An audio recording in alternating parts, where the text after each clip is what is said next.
I want to start with a story that we heard from Muktananda many years ago. And it's a story about a young man who went to a famous guru, and he said to him, please tell me, what is the essence? What is the core? What is the heart of your teaching? And the guru said, I am that. You are that. Everything is that. The young man was really knocked out by this insight, and he left the ashram repeating it to himself. And as he headed home towards his village, he kept on saying to himself, I am that. You are that. Everything is that. As he got closer to the village, he could see there was some disturbance going on. As he saw the movement and the disturbance, he looked at it and said, I'm that. You are that. Everything is that. Soon, villagers started running towards him, yelling and screaming. And as he got closer, he could hear them saying, get out of the way, there's a wild elephant. Get out of the way. I'm that. You are that. Everything is that. He entered into the village and he saw the elephant. As it came towards him, he said, I am that. You are that. And with that, the elephant picked him up and threw him up into a tree. Several days later, recovering in hospital with a broken leg and 2 broken arms, the guru came to visit him. And he said, well, why did you tell me that? I'm that, everyone is that. Look what happened to me. So the guru inquired what actually did happen. And after he listened to the story, he said, you fool, don't you realise that the people yelling at you to get out of the way, they were that also? And see, that's the point of the story. And we are like that young man. We hear these wonderful pointers, and there's nothing new here. Everything is that. God is love. Love is everything. There is only this. Just this, nothing else.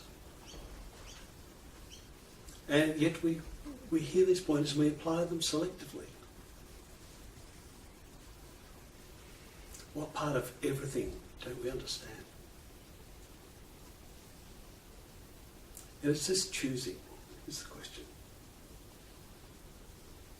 In psychological terms, we talk about choice points. And a choice point is where there's 2 possible pathways before you. This or that. And you choose one. We're all familiar with this. Particularly if we look backwards, we can see, oh, I should have done this, I shouldn't have done that, I did this, I didn't do that. The funny thing though about choice is you can never prove a choice. You can never demonstrate the difference. You know, there's this choice point. I did this instead of that. And you can't prove the choice. Because if you go and do that to demonstrate what you didn't do, you can't do what you did.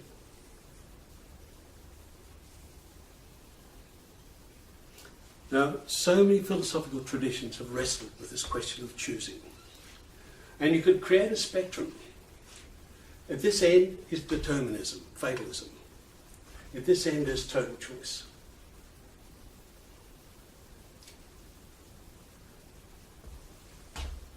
Determinism, fatalism. You can find examples of this within any tradition. In the 16th century in Christianity, it was Calvinism, predestination. Some are predetermined that they will be saved and the rest are damned, no matter what they do. You find it within Hinduism, particularly the more fundamentalist views. Oh, that's their karma. This person is born in such and such a caste, there's nothing that can be done.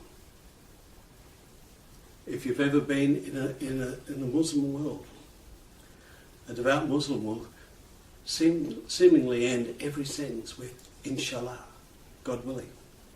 Such a beautiful expression of submission, surrender to Allah.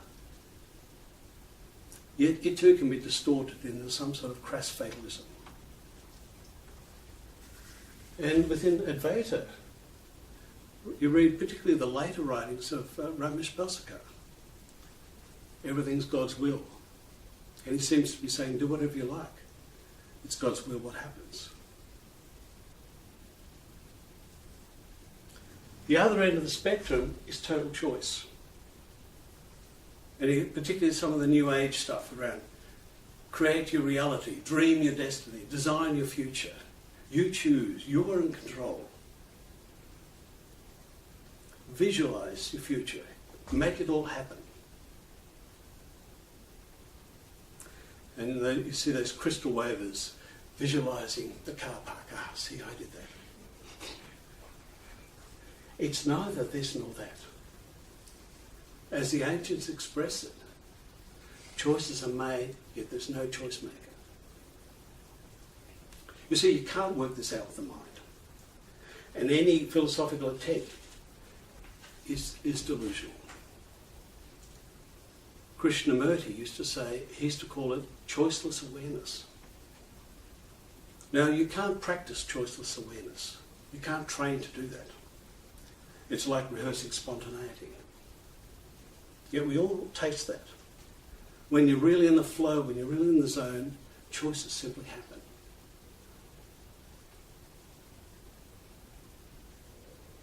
As the ancients say, choices are made, yet there is no choice maker.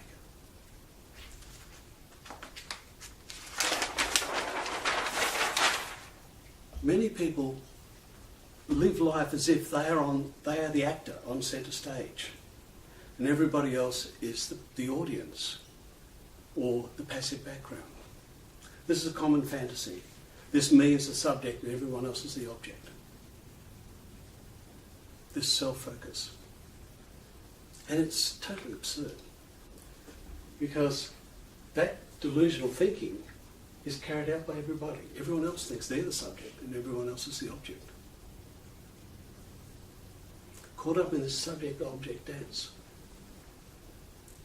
Because the truth is, we're looking at the sea of humanity, and it's a flow of humanity, and it self-organises. There is no subject. Everyone is object.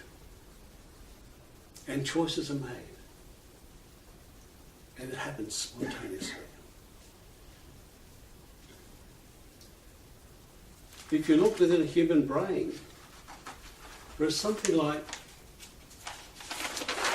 10 billion neurons inside a human brain. And each of these neurons fires electrochemical impulses. And neurons connect with each other by they interact by either connecting or ignoring. And this happens in local communities. There are millions and millions of local communities, about 15,000 neurons, all self-organising locally. And they interact with each other.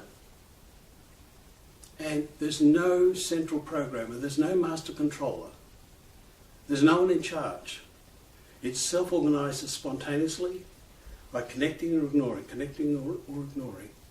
And this wonder of this human body-mind mechanism works. So the neurons in the brain are resonant of thoughts in the mind, or the resonant of humans interacting on this planet. The ancient mystic Hermes Trismegistus, the thrice-born, either ancient Egypt or ancient Greece. And he used to say, as above, so below, as within, so without. Hi, Carl, come in. Okay. Just sit there. This reflective universe, as above, so below, as within, so without. It's holographic. Everything seems to be interconnected, and it plays out at every level.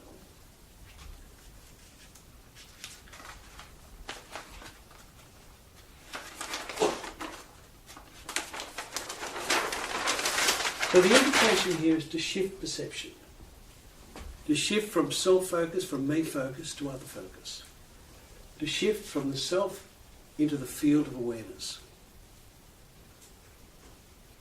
to see the field dancing. Now, I'm saying see, but we really mean multi-sensory shift of perception. Hello, hi. Peter. There you go, over there.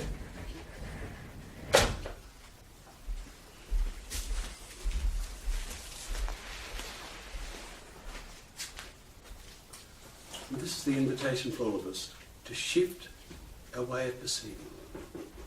Because this self-focus, this me focus, is totally delusional. Because when we look within, looking for meaning, looking for enlightenment, it creates a funneling down. It creates a tunnel vision. And we miss so much information. Everything we need is appearing here. This self-organising field of awareness. Everything is that.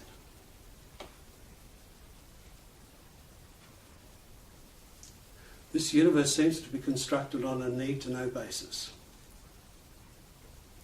There's a story that someone asked Nisargadatta if he could see what was happening in America. He simply responded, I don't need to know that. Everything you need is here. There's nowhere to go. It's just this. This field of awareness, this self-organising wonder.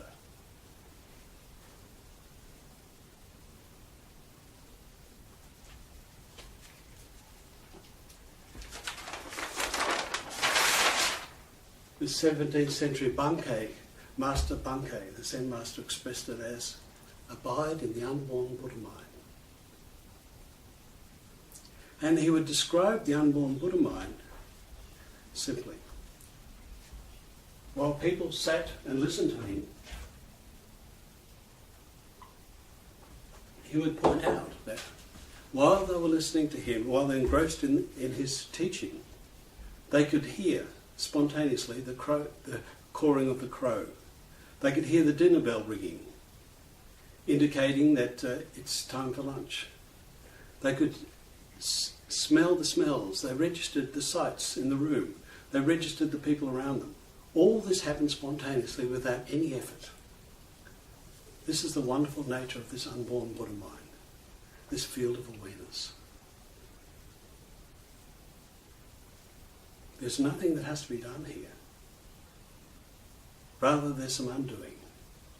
Stop focusing on this me, which actually doesn't exist. This internal focus, this me journey, it's a road to nowhere. Simply be present to the field, everything that's appearing.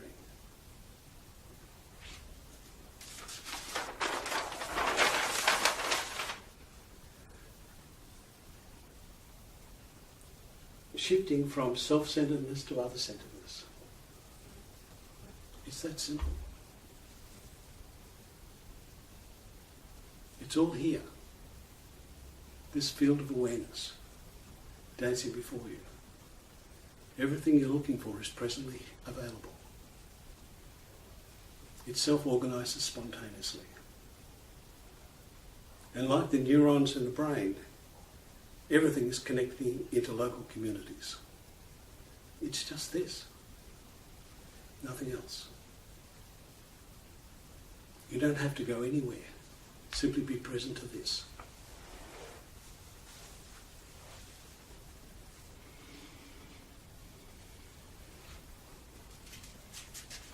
And of course I don't want to set up some false dichotomy of this is bad, this is good.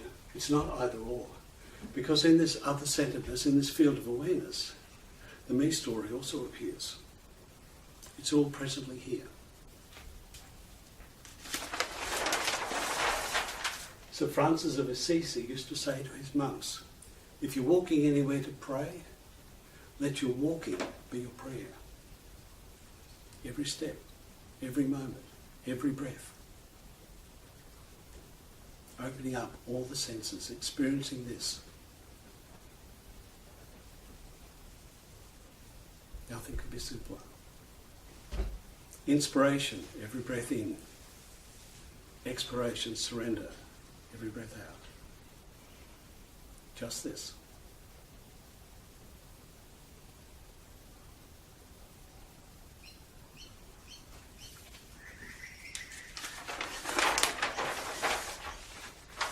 One of the keys is opening up to feedback. This multisensory wonder, this field of awareness, is constantly giving us more information than we can ever deal with. Open up to feedback.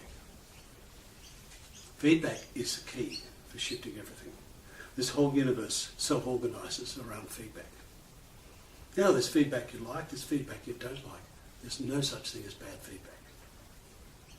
In fact, this feedback we don't like, it can be the most useful. I've spent over 40 years growing people. And one of the first shifts in development is opening up to feedback.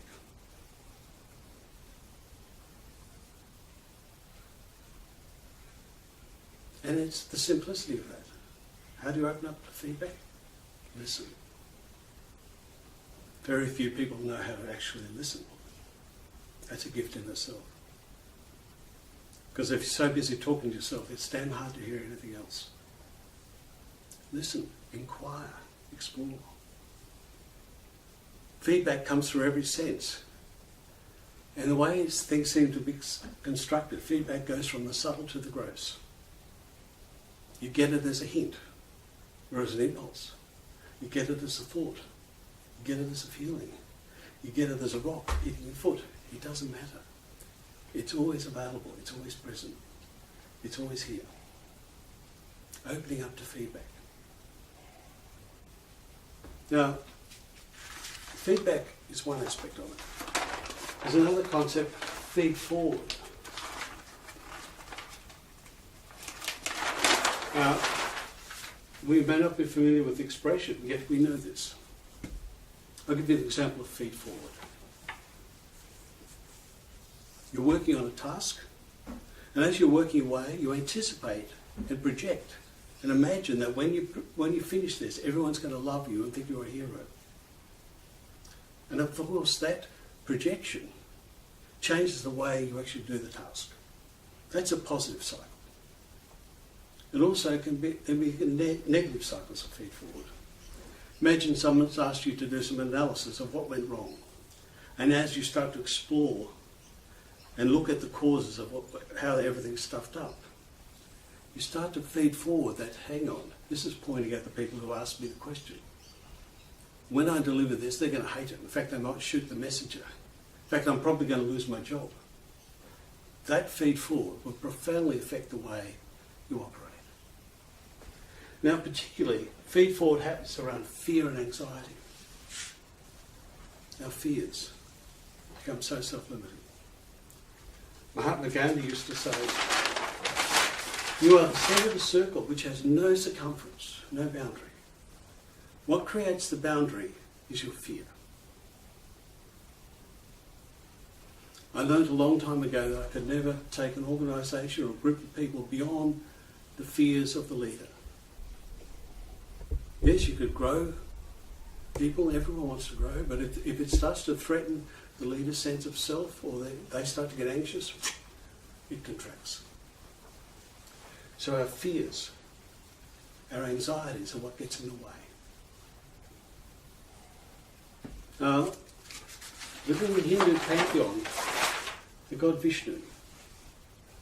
In the Hindu trinity, it's Brahma, Vishnu, Shiva, the creator, the sustainer, the destroyer of life.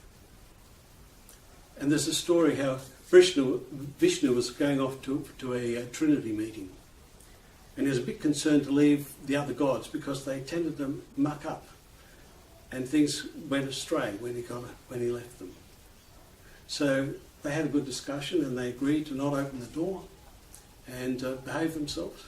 So Vishnu went to the meeting. The meeting ended early, so he was heading home. Well, what happened? The minor gods at first behaved themselves. Everything was going smoothly. Until suddenly there was a knock on the door.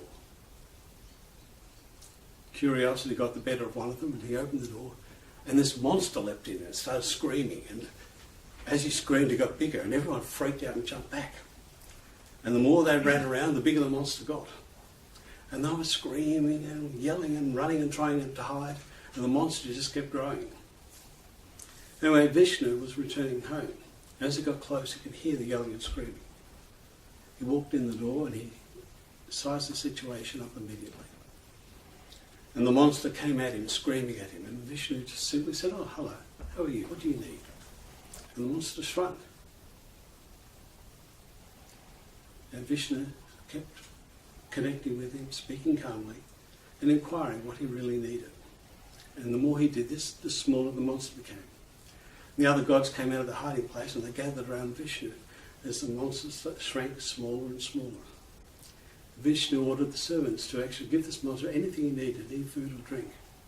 And the monster shrank down and became a tiny little mouse. And Vishnu pointed out to the gods that this was the fear monster. And it lived on fear. And the more frightened they became, the larger it got.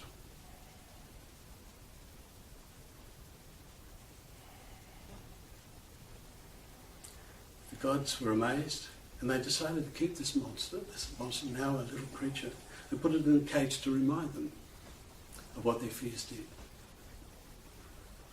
The Irish have a similar story. In Irish folk stories, there's a story that every man and every woman has a demon that follows them. And it follows them their whole life. Unless they turn and face it, then it disappears forever. So be like Vishnu. These fears, instead of reacting, be present to them. Inquire, what do you need? What purpose do you serve? And the fears change. There's no physiological difference between anxiety and excitement.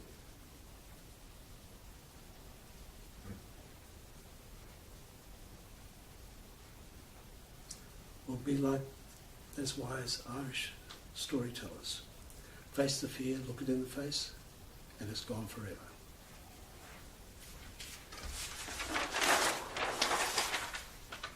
Now, this field of awareness, there are so many metaphors to describe it. It's called the ocean of consciousness. It's called sky-like awareness, space-like awareness. People use images like the sea or space or sky to attempt to convey how it's unbounded, it's beginningless, it's endless. And I'm sure you notice that it's there every time you look. Whether you're looking out at the sea and the sky, whether you're looking on the land at the sky, whether you're looking in the city and there's buildings and there's the skyline, there's always a horizon. Now this horizon has no actuality. It's not real. It's a projection. Kalyani and I are different heights. If we stand side by side and look at the horizon, we see different horizons. If someone stands on the roof and look, they see a different horizon again. Go up in a helicopter, it's a different horizon. There is no such thing as an horizon. It's simply a projection. It has no independent existence. Without you observing, there's no horizon. There's a codependent fantasy between the me and the horizon. You could say that you are as real as the horizon. There's just this. Unbounded, beginningless, endless.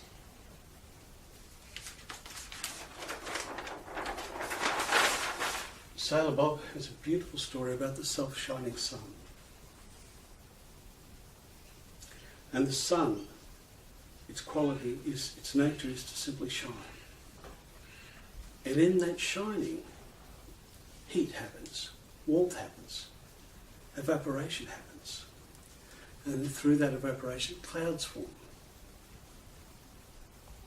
And sometimes the clouds become so thick you can't see the sun. Yet you know it's there. And those of us who live in Melbourne know the grey skies. And it's a beautiful metaphor that even when the sky is completely grey, the sun hasn't gone anywhere. It's self-shining, ever present. And connecting to us, we're in the midst of all our psychological dramas and our stories and our freakouts and our anxieties and our fears, like clouds obscuring, the sun is still shining. It never goes anywhere. The self-shining sun is simply there. And taking the story further, Everything is created by that self-shining luminescence. And of course, the pointer is also pointing back to us. You are that self-shining sun, that luminescence. Everything appears spontaneously out of you, including the things that appear to veil like clouds. The English poet T.S. Eliot, in his poem Gidding, beautiful expression. The end of all our exploring will be to arrive where we started and to know the place for the first time. Because what we're talking about here is this field of awareness. Now this awareness is always here. It's been with you all your life. Now the content is constantly changing and it's constantly new and fresh. Yet if you go back in your life, go back 5 years, were you there? Of course. How do you know you were there? There's the knowing, that awareness, that knowing. And you look different, thoughts may be different, ideas different, yet that knowing, that awareness is there. Go back another 10 years, same thing. How do you know that you were there? There's a knowing. That awareness is always present. And we go through all our explorations, looking for meaning, looking for enlightenment, looking for realization, awakening. And when we start to see it, we come back here. That old saying, what you are looking for is looking. You are that. This self-shining awareness.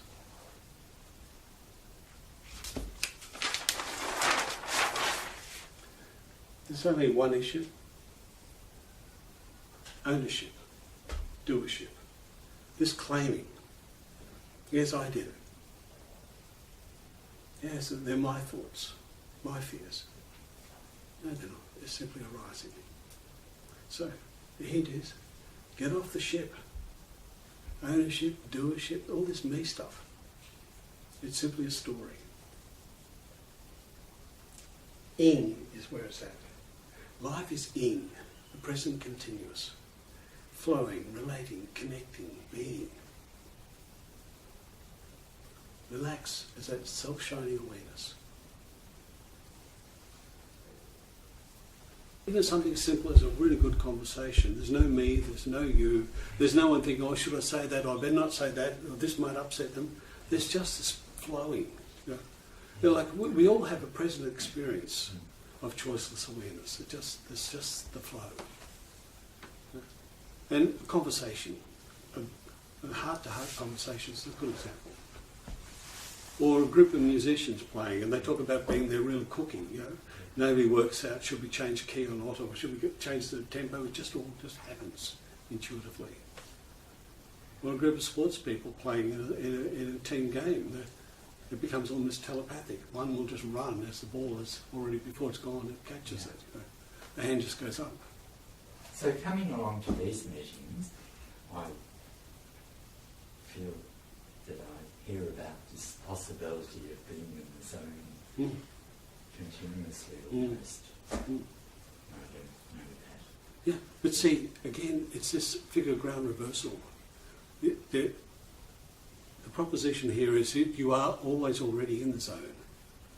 You are always already in the flow. You are already the field of awareness. Yeah. And it's the habit of identifying with the separate me story that gets in the way. So we don't have to do anything to get into it. We simply have to notice what's stopping us from appreciating it. Yeah. Yeah. Sort of. Yeah. Yeah. Yeah. And you know, so like a car accident or a near accident. This you reflect later, and there's that heightened awareness, and everything is slowed down, and it's like whoa. So, and people can have experience of being out of their body and seeing the whole thing. It's like that jolt. Enable them to actually see through the ordinary story machine, and to notice what's going on.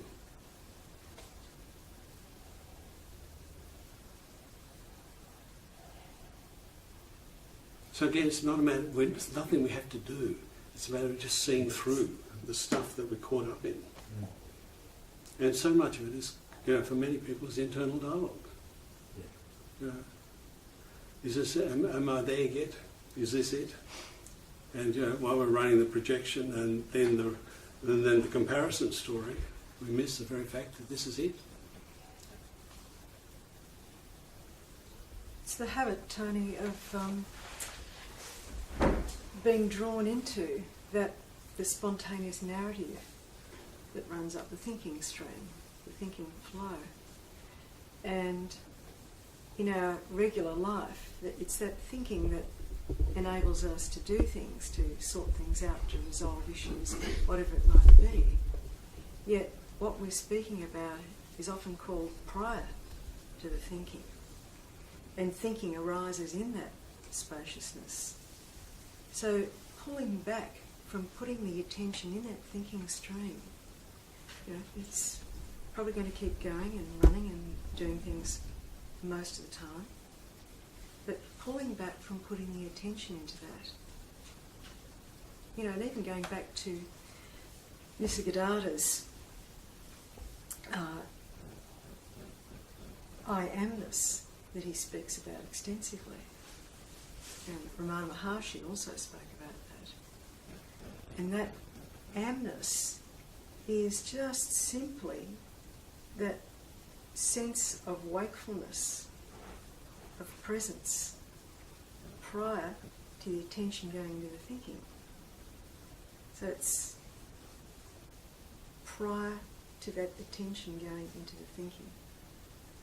In the morning we wake up and there's a little moment of wakefulness before we re-inhabit, we put on that coat of identity again.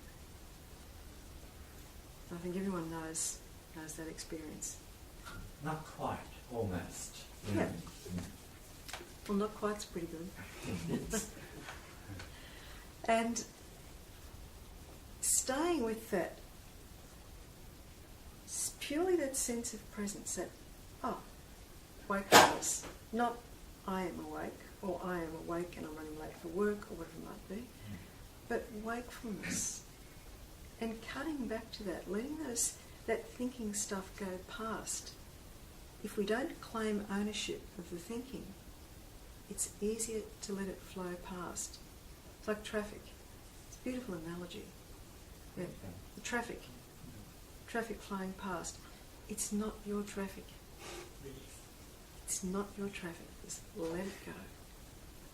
Likewise, the thinking is spontaneously kicked up.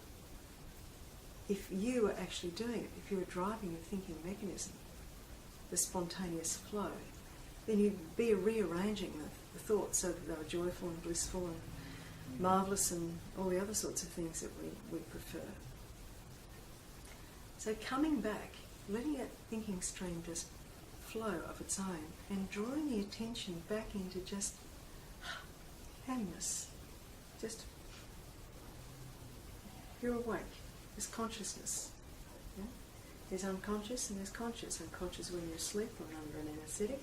Conscious is awake. Coming back to that consciousness without putting the attention. And if the attention flows into the thinking stream, pull it back again. And it's interesting because Nisargadatta says that's all he did. He said he went to that sense of presence, that I amness, as often as possible. Okay. So he actually used the term every spare moment. That's all he did, every spare moment. So just think about it. You're waiting in a queue in the supermarket. Trolleys everywhere, noise. Perfect opportunity. You've probably got 3 minutes at least. Yes. Going to that I amness. The day is filled with opportunities. Cutting back to that sense of presence. The thinking stream, of course, it's the habit. Kicks up. If you get pulled in, don't judge. It's neither good nor bad. See it and let it go. Because we're in the habit of one of those thoughts, the me notion, imagining it's doing the thinking. It's absurd.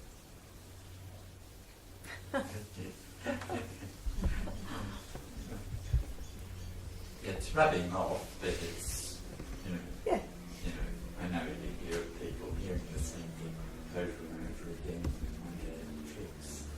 waiting. It's unpicking the habits. See, these are lifelong habits. That's why going for that sense of presence as often as possible. That's right. New habit. The intelligence that you are is doing everything.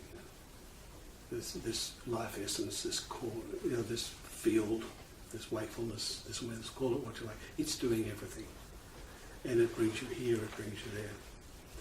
And even if we're caught up in the thought up story, something gets through. And like come here, there's a whole lot of concepts being thrown around, hints and pointers.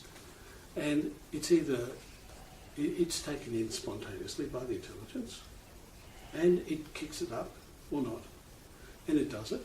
Something pops up, and you do it.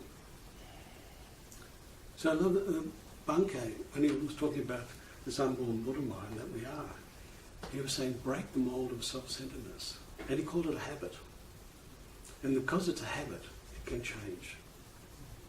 And as Kalyani was saying, talking about Nisargadatta's own spiritual seeking, it was like developing a new habit. And whenever you remember, be present. Whenever you remember, open up to feedback. Whenever you remember, listen. Yeah, I think the habit is not something that gets developed by the awareness. The habit is the mind. So it's like you're changing alternatives with your habit. But see, what I'm suggesting here is everything is coming out of the intelligence. Everything. Like there's a traditional analogy within yoga, they talk about the iron and the fire. And you can take a piece of metal and you put it in a fire and it glows, it gets hot. And it takes on the properties of fire. And it's indistinguishable. It glows, it's hot, it burns, it's red. Yet when you take the fire away, it cools down. So the thought up story, the me story is like the iron. And the fire is the intelligence, the life force. So everything is coming out of that. Or another analogy, we can make a distinction between thinking and knowing. And we all have a sense of that distinction. You know you're awake. You know it's daytime. You know it's nighttime. Or you meet someone you haven't seen for years and there's a knowing. I know this person. That knowing is prior to the thought. You don't have to think it through to figure out whether it's daytime or nighttime. The knowing is immediate. Yeah. So Bob often used to start his meetings with a beautiful invocation. He'd say, I'm not speaking to anybody. I'm not speaking to any mind. I am speaking to that I am that I am. This is heart to heart. Or you could say, speaking to the essence, the core that you are, to remind it. And remind it, and it's intelligent, and that intelligence will either pick it up or not, and it may just give us a hint or a nudge tomorrow or later today or next week. Hang on. Focus on the field of awareness. Stop getting caught up in this soap opera. Just connect. Listen to what others are saying. Open up to feedback. Be present to the wonder. Open the eyes, open the ears, open the feelings. Smell. So, be the knowing, not the thought up story. And when you catch yourself in those old habits, just are these. I'm spending a lot of time just constantly reminding myself to look at what comes up in me and to do what you said. To expand my awareness in that moment, to not get caught up in the reaction. So have you got anything that you might want to share? Well, just one thing I think is really important is not to judge. Yeah. Because we're in the habit of judging ourselves. And usually it's down this end of the spectrum, the harsh judgments.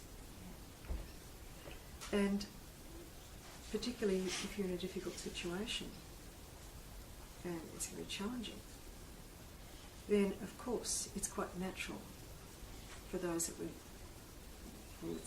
love. We want to do the best. And so that it can exaggerate that sense of judging when we feel we haven't been able to reach the best kind of response we should have offered, or the best kind of behaviour to support that person. You mean judging ourselves for Correct. our reactions and Correct, responses? correct. So, one hint, and people have something to say about this as well. One hint is to start from being softer with yourself.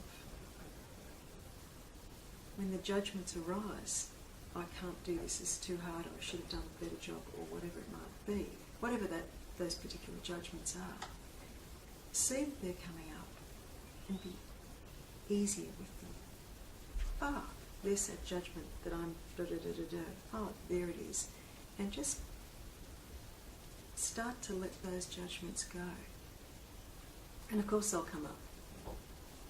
But every time we're a little kinder to them, that will help. Because any of those judgments or senses of constraint or that whole gamut of difficulties that's being experienced is also the thatness expressing in those particularised forms.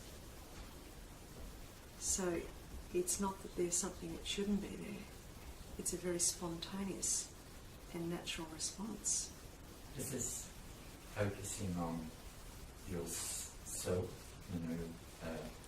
Judgments that arise within ourselves. But when it seems to be another being, then... Judgment, we're just staying with this at the moment. Sorry. Judgments that are arising within ourselves. And I told this story a while ago, but it keeps coming up again. The story of the white horse. It's a traditional Chinese story. I'm sure you know it. Everyone knows it. And there's various variations of it. Just try and peek through so I can see you. And the story goes, there's an old man in ancient China who has a beautiful white horse. And the villagers gather around him one time and they say, oh old man, it's a beautiful white horse, why don't you sell it, get a lot of money, and then you can have a more comfortable time in your old age. This is very foolish that you're not selling the horse. The old man said, you can't say it's foolish, you can't say it's not foolish. All you can say is I have a white horse. Now a few weeks later, the horse breaks out of the enclosure. And the villagers hear about this and, oh, stupid old man, you should have sold the horse. And they gather around and say, oh, old man, this is a tragedy. This is terrible what's happened. The horse is broken out, now you have nothing. This is terrible, it's dreadful, stupid. And he says, you can't say it's stupid. You can't say it's not stupid. You can't say it's terrible. You can't say it's not terrible. All you can say is that the horse is broken out. It's gone into the hills.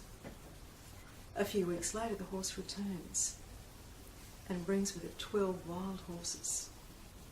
And the old man and his son quickly make a corral and fence them in. And of course the villagers, it's a small village, the villagers get wind of this and they all gather around, oh old man, this is wonderful, this is a boon, this is great good fortune has come upon you, you are now so fortunate and it's excellent and how wonderful. And he looks at them all and he says, no, he says, don't judge. You can't say this is wonderful, you can't say this is a miracle. All you can say is that the horse has returned and it's brought 12 wild horses with it. A few weeks later, his son is on one of the horses, breaking it in, and he falls very badly and breaks both of his legs. And so the old man calls for the village bone setter, who arrives with his bandages and straps and binds the young man's legs with splints and instructs him that he'll have to lie still for 6 to 8 weeks. And of course the villagers hear all about this and they race over to the old man because now they're really onto it. They're really certain it's terrible, it's a tragedy, it's dreadful. They got the evidence. And so they start telling the old man, oh, this is dreadful, this is shocking, this is such bad fortune, this has happened. And the old man says, you can't say it's bad fortune. You can't say it's not bad fortune. All you can say is he has broken his legs. A few weeks later, into town march the army. And they're off to fight some kind of war in a very, very distant province, and they're wanting new fodder for the front line. So they come in, they conscript all of the young men in the village, round them up and conscript them. And they march them off over the hill to some distant province. In the afternoon, the villagers gather round the old man and they say, oh old man, we're so sorry. You were right and we were wrong. The fact that it happened to your son is great fortune because he hasn't gone to war, and this is a terrible circumstance for us. And the old man said, listen, when are you villagers going to get it? You know, you cannot say it's good fortune, you cannot say it's bad fortune. All you can say is that the young men have marched off with the army. And the story finishes there, but of course it can go on forever. And the whole point of it is whatever's arising in our immediate field, we have the habit of judging this as positive or negative. And anything that's seemingly positive, we want to hang on to it. And of course, you know, what's going to happen? Everything comes and goes. Nothing stays the same. As soon as that pleasant feeling, that sense of blissfulness, the happy part of life, whatever it might be, starts to dissipate, we go chasing after it, and there's a great anguish and sadness when this thing disappears. Likewise, the things that are arising are deemed unpleasant, not what we want. That can be external things that are happening, or most likely, and more commonly, our internal response to that. So that oh, I don't like this, or this is horrible, this is too hard, it's too difficult, I'm not good enough, I'm da da da da da. The whole, we all know all the storylines, we've practiced it very well through our lives. When that stuff arises, then we try and push this stuff away. You know. And so either of these things, the pushing away or the hanging on to, require lots of oxygen, a lot of energy. And it's a fixation. And as the Buddha said, you know, the only issue in all of this is one of fixation. We don't want, and we do want. And like that old man in the story, if whatever's arising, we don't label it as good or as bad, it can simply flow as it does. And there's not that angst when it's deemed as something that's difficult, or angst when the great wonderfulness starts to dissipate. And that other thing too, traditional statement, is honour yourself, worship yourself, bow to yourself, because you are the thatness expressing in that particularised form. And in actual fact, that wakefulness that you are, you've never been away from. So that all that can ever take place as such is a recognition of what already and truly is. And again, it's just that habit of putting our attention in that thinking stream that keeps us from the immediacy. And that's all there is, this isness, this immediacy. And we have layers and layers of filters, which are just habits, thoughts, beliefs that have built up in our experience, our life experience. And it's not a problem, it's neither good nor bad. It's just the natural process of development as such. And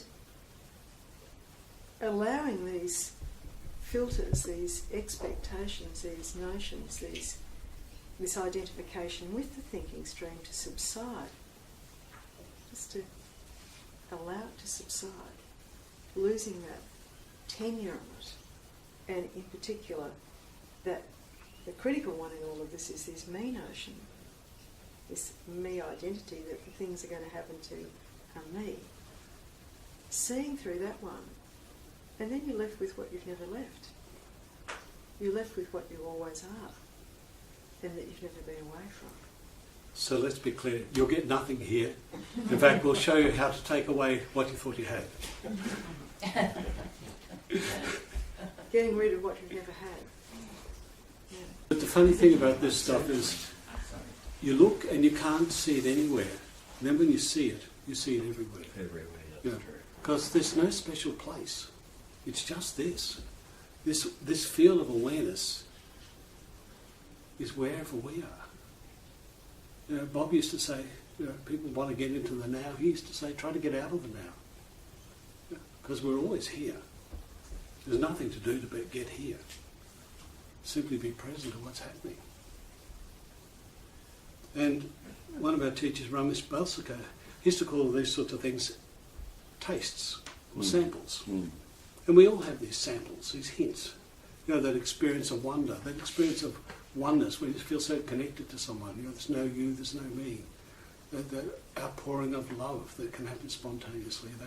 That feeling at one with the crowd, with the group. They're wonderful. Just samples. You know? And it's not that we're getting something. It's simply that we got out of the way so that what's always already here touched us. Yes, yes, yes. It's like there's a new seeing as it's happening. Yes. Yes. With what you said before, Kalyani, about being softer with ourselves, it's you're also softer with your judgments of other people. Absolutely. Because how you judge other people is how harsh you judge yourself. So, yeah. And that, I mean, Christ said that, love others as you love yourself. Yeah. Badly. So there's a reflective thing that happens. It has to operate that way. Yeah. And this thing of this notion of things being a habit too. Yes, yeah. Because the whole thing that props up the little habitual universe, mental universe that we've created, is just propped up by habit. Particular thoughts that have stuck. Maybe stuff that's been said to us when we were little. Everyone's got bags of that stuff. And some people have been working on it really well, repeating the thing, oh, I'm no good, I'm no good, I'm no good, and embroidering it and doing a great job with it and turning it into a significant kind of thing. And all this stuff is habitual, and every time we start to unpick or just erode one of those habits, it diminishes. It's the beautiful image of like a precipice. You see it down by the beach, a cliff face, a precipice. And the sea, the air, the wind, the rain, the heat, over time has eroded that undercutting of that precipice. And so you've got to be very careful walking out there. It's been undercut. And so, one day, with the action, the natural action of the wind and the rain and the sun, one day that precipice just falls of its own. Yes, yeah. No one's beautiful. doing it. Yeah. And that's what we do with this stuff. Every time something is seen through as false, you know, it loosens that habit. And then, without any doing by anyone, it falls of its own. Yes, yeah, beautiful.